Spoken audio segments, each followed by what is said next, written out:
L'armée romaine a été une puissance militaire respectée, connue pour ses victoires impressionnantes et sa capacité de domination.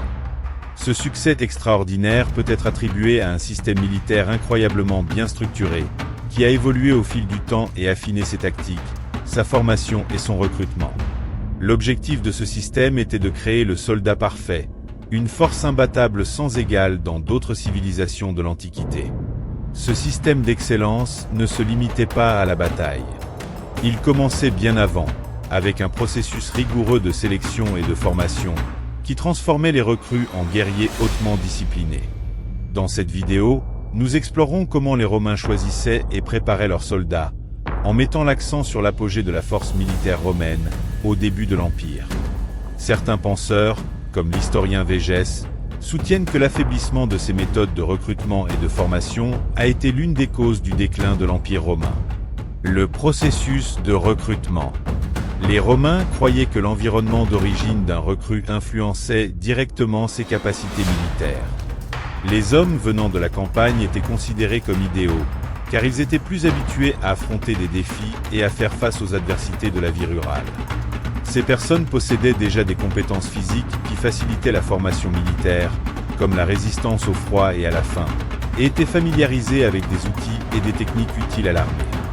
Les habitants des villes, bien que recrutés également, avaient besoin de plus de préparation pour atteindre le niveau exigé par les forces armées.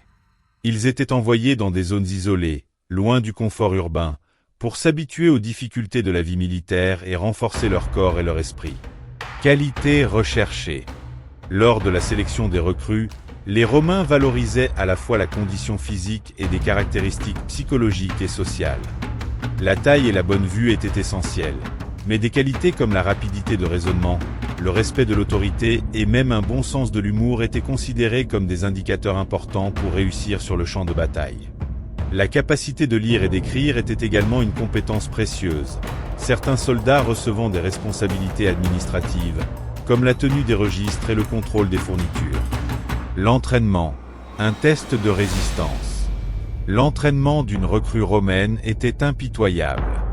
Pendant les premiers mois, les hommes étaient soumis à des exercices épuisants, comme de longues marches avec des équipements lourds, qui aidaient à construire de la résistance et de la discipline.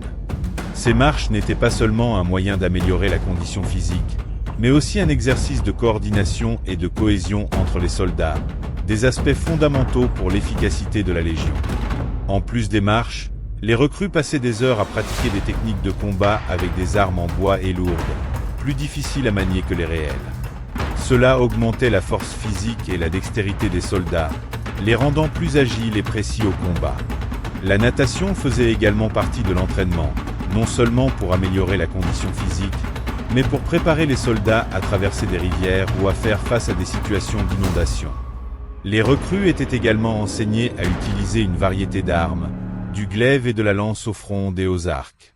Même si la fronde était une arme simple, elle était extrêmement efficace, capable de frapper les ennemis avec une grande précision, brisant des os et causant des dommages internes. Le parcours pour devenir un légionnaire. Après 4 mois d'entraînement intensif, les recrues qui réussissaient les tests finaux prêtaient serment de loyauté et devenaient officiellement des légionnaires. Cependant, la véritable épreuve venait au combat, où ils seraient testés si elles avaient vraiment assimilé les compétences nécessaires pour se battre aux côtés de leurs compagnons.